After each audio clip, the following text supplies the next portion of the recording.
अध्याय 33 गएको अध्यायमा गुरुको महानताको दिग्दर्शन गराइएको छ। अब यो अध्यायमा उदीको महात्म्यको वर्णन गरिनेछ। प्रस्तावना। जसको कृपा दृष्टि मात्रले नै सम्पूर्ण पाप समूह भस्म भएर हाम्रो आचरणका दोषहरू नाश हुन जान्छन्। आउनुहोस् पहिले हामी त्यस्ता सन्तहरूका चरणहरूमा प्रणाम गरौँ। उनीहरूसँग वार्तालाप गर्नु हाम्रो पनि लागि शिक्षाप्रद र अति आनन्ददायक हुन्छ। उनीहरू आफ्नो मनमा यो मेरो या यो तेरो यस्तो कुनै भेद राख्दैनन्।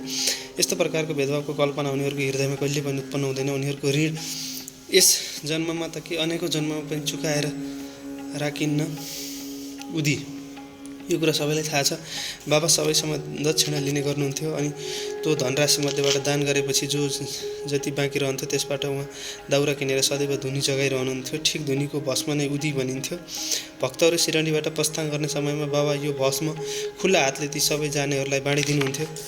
यो उदीले हामीलाई के शिक्षा दिन्छ? उदी वितरण गरेर हामीहरूलाई शिक्षा दिनुहुन्छ कि यो बल्दो अगार जस्तो देखिने ब्रह्माण्डको प्रतिबिम्ब भस्मको समान नै छ। हाम्रो शरीर नै इन्धन जस्तै नै छ, अर्थात् पञ्चभूतादिबाट बनेको छ, जो कि संसारको भोग आदिको पछि विनाश भएर भस्मको रूपमा नै परिणत हुन जानेछ।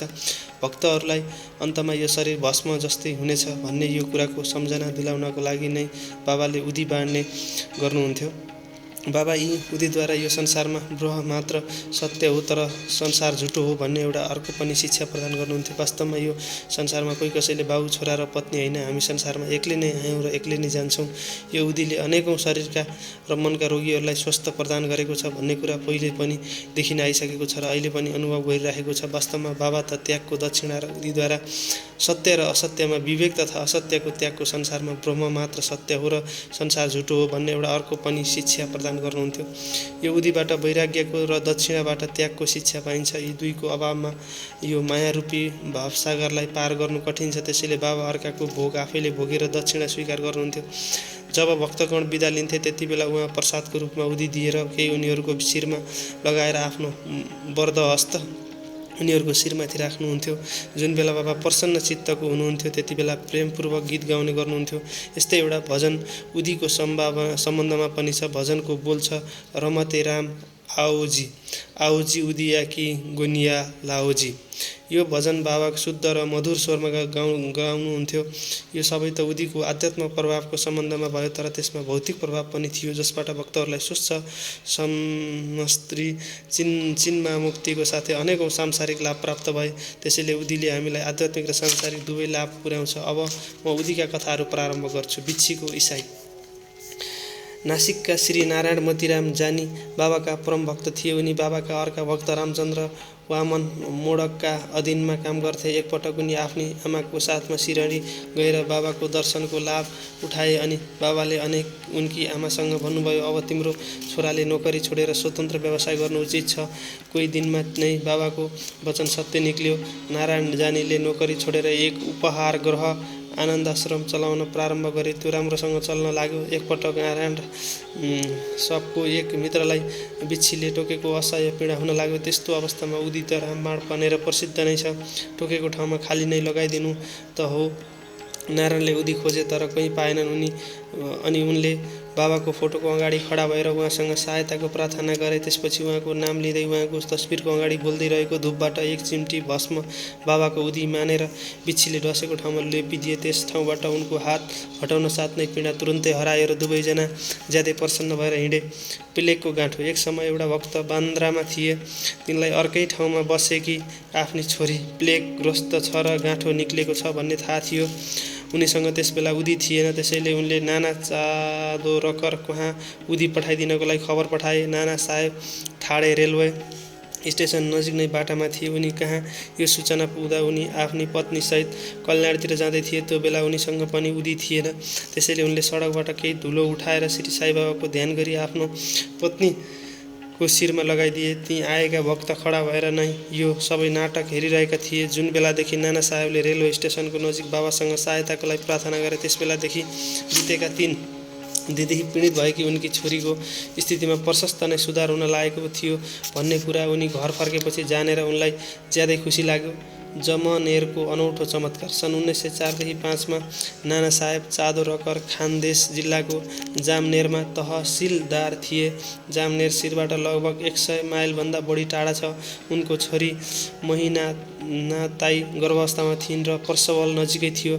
तिनको स्थिति ज्यादै गम्भीर थियो। 2-3 दिनदेखि तिनलाई प्रसव वेदना भइरहेको थियो। नाना साहेब सबै सम्भव प्रयत्न गरे तर ती सबै व्यर्थ नै हुन गए अनि उनले बाबाको ध्यान गरेर उहाँबाट सहायताको प्रार्थना गरे। त्यस बखतमा सिरडीमा बाबाले बापु गिर बुबा भन्ने नामले बोलाइने रामगिर बुबा नाम गरेका व्यक्ति आफ्नो घर खानदेशतिर फर्कँदै गए।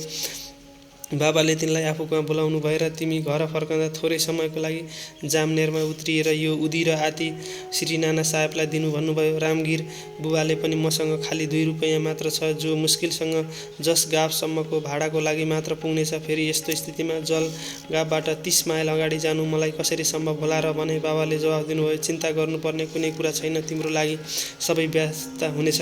त्यसपछि बाबाले सामालाई माधव अड्करद्वारा रचिएको प्रसिद्ध आरतीको प्रतिलिपि बनाउन लगाउनु भयो र उदीको साथमा नाना साहेब कहाँ पठाइदिनु भयो। बाबाको वचनमा विश्वास गरेर रामगिर बुबाले सिरडीबाट प्रस्थान गरेर 2:45 बजे रातमा जलगाव पुगे। त्यतिबेला उनको साथमा खालि 2 आना मात्र बाँकी थियो, जसले गर्दा उनी बुढो दुविधामा परेका थिए। यत्तिकैमा उनको कानमा सिरडीबाट आउनुभएको बापु गिर बुबा कुन हुनुहुन्छ भन्ने आवाज कानमा पर्न उनले अगाडि बढेर म नै सिरडीबाट आएको हुँ र मेरो नाम नै बापु गिर बुबा हो भनेर बताए। आफूलाई नाना साहेब चाँदेरकरद्वारा पठाइएको भनेर बताउने त्यो चपरासीले उनलाई बाहिर ल्याएर 2टा सुन्दर घोडा भएको एउटा शानदार टाँगामा बसायो। अब ती 2 जना हिँडे। टाँगा ज्यादै छिटो बेगले चलिरहेको थियो। बिहानी पकाउनेहरू एउटा पानीको खोल्साको नजिक पुगे। त्यहाँ टाँगावाले टाँगा रोकेर घोडाहरूलाई पानी खुवायो। त्यसैबीच चपरासीले रामगिर बुबालाई थोरै जलपान गर्न भन्यो। उसको दारी जुङ्गा तथा वेशभूषाले उसलाई मुसलमान भन्ने सम्झेर जलपान खान अस्वीकार गरे। अनि चपरासीले म गढवालको क्षेत्रीय वंशी हिन्दू हुँ, यो सबै जलपान नाना साहेबले तपाईँको निम्ति पठाउनु भएको हो, त्यसैले यसमा तपाईँले कुनै आपत्ति र शङ्का गर्नु पर्दैन भन्यो। त्यसपछि 2 जनाले जलपान गरी फेरि प्रस्थान गरेर सूर्योदय कालमा जामनेर पुगे। रामगिर बुबा लघु शङ्काको लागि अर्थात् पिसाब फेर्न गएर थोरै बेरमा फर्केर आउँदा त के देख्छन् भने न त त्यहाँ टाँगा छ, न टाँगावाला नै छ, न त टाँगाका घोडा नै छन्। उनको मुखबाट एउटा शब्द पनि निक्लिएन। उनी नजिकै कचरही अर्थात् अफिसमा सोधपुछ गर्न गए। त्यहाँ उनलाई तहसिलदार घरमै छन् भन्ने कुरा पत्ता लाग्यो। उनी नाना साहेबको घरमा गएर म सिरडीबाट बाबाको आरती र उदी लिएर आउँदैछु भनी बताए। त्यसबेला महिनाताईको स्थिति ज्यादै नै गम्भीर थियो र सबैलाई उनको निम्ति ठूलो चिन्ता भएको थियो। नाना साहेबले आफ्नी पत्नीलाई बोलाएर उदी जलमा मिलाएर आफ्नी छोरीलाई पियाउन र आरती गर्न भने। बाबाको सहायता बडो सामयिक थियो भन्ने उनले सोचे। थोरै बेरमा नै प्रसन्न आरामसँग भई सबै पीडा हट्यो भन्ने समाचार प्राप्त भयो। जब रामगिर बुबाले नाना साहेबलाई चपरासी, टाँगा तथा जलपान आदि रेलवे स्टेसनमा पठाएकोमा धन्यवाद दिए अनि त नाना साहेबलाई यो कुरा सुनेर महान आश्चर्य भयो। उनले त न मैले कुनै टाँगा या चपरासी नै पठाएको, न त मलाई सिरडीबाट तपाईँ आउनुहुने कुनै पूर्व सूचना नै थियो भन्न लागे।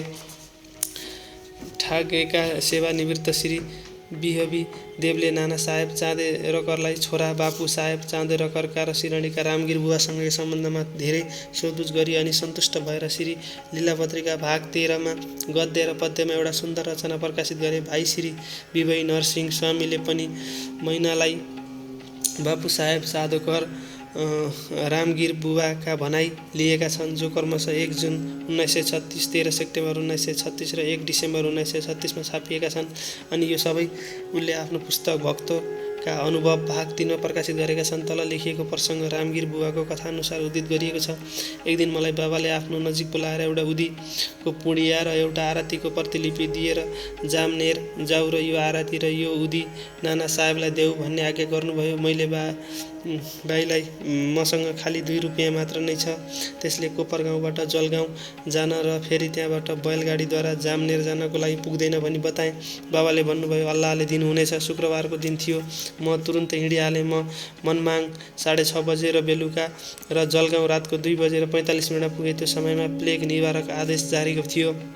त्यसले गर्दा मलाई असुविधा भयो र म कसरी जामनेर पुगु भनी सोचिरहे। रातको 3 बजे खुट्टामा बुट लागेको, शिरमा पकडी बाँधेका र अरू पोसाकमा पनि लगाएको एउटा चपरासी गयो। उसले मलाई टाँगामा बसाएर टाँगा हिँड्यो। म त्यसबेला डरले थर्कमान भइरहेको थिएँ। बाटामा भक्गुरको नजिक मैले जलपान गरेँ। जब बिहानी पख जामनेर पुगेँ त्यसबेला मलाई लघु शङ्का गर्न मन लाग्यो। म फर्केर आउँदा त त्यहाँ कोही पनि थिएन। टाँगा र टाँगावाला सबै अदृश्य थिए। नारायण राव। भक्त नारायण रावलाई बाबाको दर्शन गर्ने 3 पटक सौभाग्य प्राप्त भएको थियो। सन् 1918 मा बाबाले महासमाधि लिनुभएको 3 वर्षपछि उनी सिराडी जान चाहन्थे, तर कुनै कारणवश उनी जान सकेनन्। बाबाले समाधि लिनुभएको 1 वर्ष भित्रैमा नै उनी बिरामी परे। कुनै पनि उपचारबाट उनीलाई फाइदा भएन अनि उनले 8 प्रहार बाबाको यातना गरिदिए। एक रात उनलाई सपना भयो। बाबा एउटा गुफाबाट आउन लाग्नुभएको देखिनु भयो र उनलाई सान्त्वना दिएर भन्नुभयो, न अडबडाऊ, भोलिपल्ट तिमीलाई आराम हुनेछ र एक सातामा यताउता हिँड्न डुल्न सक्नेछौ। ठिक त्यति नै समयमा नारायण राव सुस्त भयो। अब यो प्रश्न विचारणीय छ कि के बाबा शरीर हुँदा मात्र बाँचेको भनिनु हुन्थ्यो र के उहाँले शरीर त्यागिदिनु भएकाले मरेको हुनुभयो त होइन? बाबा अमर हुनुहुन्छ, किनभने उहाँ जीवन र मृत्युभन्दा पर हुनुहुन्छ। एकपटक मात्र पनि अन्याय भावले जो उहाँको शरणमा जान्छ त्यो व्यक्ति कहीँ नै भए पनि उसलाई उहाँले सहायता पुर्याइदिनुहुन्छ। उहाँ त सधैँ हाम्रो नजिकमै खडा हुनुहुन्छ र चाहे जुनसुकै रूप लिएर पनि भक्तको अगाडि प्रकट भएर उसको इच्छा पुरा गरिदिनुहुन्छ। अप्पा साहेब कुलकर्णी। सन् 1917 मा अप्पा साहेब कुलकर्णीका शुभ दिन थिए। आए उनको ठाडामा सरुवा भयो। उनले बाबा साहेब भाटेद्वारा पाएका बाबाको तस्बिरलाई पूजा गर्न आरम्भ गरे। उनले सच्चा हृदयले पूजा गरे। उनी प्रत्येक दिन फूल, चन्दन र नैवेद्य बाबालाई अर्पण गर्दथे र उहाँको दर्शनको अभिलाषा राख्दथे। यो सम्बन्धमा त्यति मात्र भन्न सकिन्छ कि उत्सुकतापूर्वक बाबाको तस्बिर हेर्नु नै बाबाको प्रत्यक्ष दर्शन गरे बराबर हो। तल लेखिएको कथाबाट यो कुरा स्पष्ट हुन जान्छ। बाला बुबा सुतार। बम्बईमा एक बाबला बुबा नामका सन्त थिए जो आफ्नो भक्ति, भजन र आचरणको कारण आधुनिक तुकारामका नामले विख्यात थिए। सन् 1917 मा उनी सिरडी आए। उनले बाबालाई प्रणाम गर्न लाग्दा नै बाबाले यिनलाई त म 4 वर्षदेखि चिन्दछु भन्न लाग्नुभयो। बाला बुबालाई आश्चर्य लाग्यो। म त पहिलो पटक नै सिरडी आएको हुँ भने यो कुरा कसरी सम्भव हुन सक्दछ भनी उनले सोचे। गहिरो चिन्तन गरेपछि उनलाई 4 वर्ष पहिले बम्बईमा बाबाको चित्रलाई नमस्कार गर्थे भन्ने कुराको सम्झना आयो। उनलाई बाबाका शब्दको वास्तविकता बोध हुन आयो र उनले मनमा नै सन्त कति सर्वव्यापक र सर्वज्ञानी हुन्छन् र साथै आफ्ना भक्तहरूप्रति उनको हृदयमा कस्तो दया हुन्छ भनी सोच्न लागे। मैले त खालि उहाँको चित्रलाई मात्र नमस्कार गर्थेँ, तर पनि यो घटना उहाँलाई सम्झना भयो। यसैले उहाँले मलाई उहाँको तस्बिर देख्नु नै उहाँको दर्शन गरे सर नै हुन्छ भन्ने कुराको अनुभव गराउनु भयो। अब हामी अप्पा साहेबको कथामा आउँछौँ। उनी ठाडेका हुँदा उनले भिवाडीको दौडाहामा जान पर्यो। त्यहाँबाट उनी एक सातामा फर्कनु सम्भव थिएन। उनको अनुपस्थितिमा तेस्रो दिन उनको घरमा तल लेखिएको विचित्र घटना घट्यो।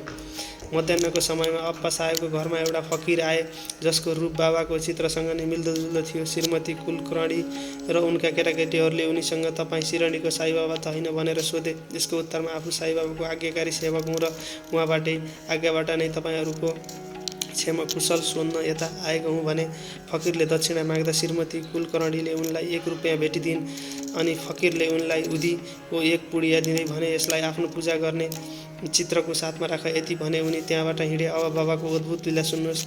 भिवाडीमा अप्पा साहेबको घोडा बिरामी भयो। त्यसैको कारणले उनी दौडाहा भ्रमणमा अगाडि जान सकेनन् र त्यही बेलुका घर फर्किएर आए। घर आएपछि उनलाई पत्नीद्वारा फकिर आएको समाचार मिल्यो। उनको मनमा म फकिरको दर्शनबाट ठगिएँ भन्ने कुराले थोरै अशान्ति जस्तो भयो। साथै पत्नीद्वारा केवल 1 रुपैयाँ दक्षिणा दिनु उनलाई ठिक लागेन। म भएको 10 रुपैयाँ भन्दा कम केही गरे पनि दिने थिइनँ भन्न लागे। यति भनी उनी अनि फेरि भोकै फकिरको खोजमा निस्के। उनले मस्जिद तथा अरू कैयौँ ठाउँमा खोज गरे तर उनको खोज व्यर्थ नै भयो। पाठकगण, अभ्यास 32 मा बाबाले भन्नुभएको भोको पेटले ईश्वरको खोज गर्नुहुन्न भन्ने कुराको सम्झना गर्नुहोस्। अप्पा साहेबलाई त्यही शिक्षा मिल्यो। उनी भोजनपछि जब आफ्ना मित्र चित्रेको साथमा घुम्न निस्के अनि त अलिकति मात्र पर पुग्न साथ उनको अगाडिबाट एउटा फकिर छिटो चालमा आउन लागेको देखा परे। अप्पा साहेबले मेरो घरमा आएका फकिर जस्ता देखिन्छन्, यिनको अनुहार पनि बाबाको चित्रको जस्तै नै देखिन्छ भन्ने सोचे। फकिरले पनि तुरुन्तै अगाडि हात बढाएर दक्षिणा मागे। अप्पा साहेबले उनलाई 1 रुपैयाँ दिए अनि पछि फेरिले अरू माग्न थाले। अब अप्पा साहबले 2 रुपियाँ दिए। त्यसपछि उनलाई सन्तोष भएन। उनले आफ्नो मित्र चित्रेसँग 3 रुपियाँ सापट मागेर दिए, तर पनि फकिरले अझै मागि नै रहे। अनि भने फकिरलाई घर जान भने। सबैजना घर आएर अप्पा साहबले उनीलाई 3 रुपियाँ दिए, अर्थात् जम्मा 1 रुपियाँ भयो। त्यसपछि पनि फकिर असन्तुष्ट देखिन्थ्यो, तर अरू मागिरहेका थिए। अनि त अप्पा साहबले मसँग अब 10 रुपियाँको नोट छ भने। फकिरले नोट लिएर 9 रुपियाँ फर्काएर हिँडे।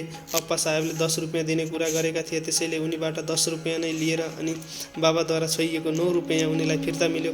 अब 9 रुपियाँको अर्थपूर्ण छ, त्यसले नै 9 प्रकारको भक्तिको सङ्केत गर्दछन्। यहाँ 9 यो कुरा ध्यान दिनुहोस् कि लक्ष्मी बाईलाई पनि उहाँले अन्त समयमा 9 रुपियाँ नै दिनुभएथ्यो। उदीको पुडिया खोल्दा अप्पा साहबले त्यसमा फुलका पात र अक्षता देखे। केही कालपछि सिरानी जाँदा बाबाले उनीलाई आफ्नो एउटा केस पनि दिनुभयो। उनले उदी र केसलाई एउटा जन्तरमा राखेर त्यसलाई अनले सधैँभर हातमा बाँध्ने गरे। अब अप्पा साहबलाई उदीको शक्ति थाहा भइसकेको थियो अनि बडो तीखो बुद्धिका व्यक्ति थिए। पहिलो उनीलाई महिनाको 40 रुपियाँ मिल्थ्यो, तर बाबाको उदी र चित्र प्राप्त भएपछि उनको तलब कैयौँ गुणा बढी हुन गयो र मानकीर्ति पनि मिल्यो। यी अस्थायी आकर्षणहरू भन्दा बाहेक उनको आध्यात्मिक प्रगति पनि छिटोसँग हुन लाग्यो। यसैले सौभाग्यवश जसको साथमा उदी छ उसले नुहाएपछि शिरमा धारण गर्नुपर्छ र अलिकति पानीमा मिलाएर तीर्थजलको रूपमा ग्रहण गर्नुपर्छ। हरिभाउ कर्णिक सन् 1917 मा गुरु पूर्णिमाको शुभ दिनमा डहाडु जिल्ला ठानाका हरिभाउ कर्णिक सिरडी आएर उनले बाबाको विधिपूर्वक पूजा गरे। उनले चिजहरू र दक्षिणा आदि चढाई सामाद्वारा बाबाबाट फर्कने आज्ञा प्राप्त गरे। उनी मस्जिदका सिँढीबाट ओर्लेका मात्रै थिए कि त्यसै बखत उनलाई अरू 1 रुपियाँ बाबामा अर्पण गर्नुपर्ने विचार आयो। उनी सामालाई सङ्केतद्वारा बाबाबाट जाने आज्ञा प्राप्त भइसकेकोले म फर्कन चाहन्न भनी यो आफ्नो मनको सूचना दिन चाहन्थे, तर सामाको ध्यान उनीतर्फ गएन। त्यसैले घरतर्फ हिँडे, तर बाटामा उनी नासिकमा कालारामको मन्दिरमा दर्शन गर्न गए। मन्दिरको मुख्य द्वारका भित्र गाउँमा बस्ने सन्त नरसिंह महाराजले आफ्ना भक्तहरूलाई त्यहीँ छोडेर हरिभाउ कहाँ आई उनको हात समातेर मलाई मेरो रुपियाँ देऊ भन्न लागे। कर्णिकलाई ठुलो आश्चर्य लाग्यो र उनले खुसी 7 रुपियाँ दिइहाले। मैले बाबालाई रुपियाँ दिने कुरा मनमा सङ्कल्प गरेथेँ, त्यसैले बाबाले यो रुपियाँ नासिकका नरसिंह महाराजद्वारा लिनुभयो भन्ने कुरा उनको विचारमा आयो। यो कथाबाट सबै सन्तहरू अभिन्न हुन्छन् र त्यसैले उनीहरू कुनै न कुनै रूपमा सँगै नै काम गर्ने गर्दछन् भन्ने कुरा सिद्ध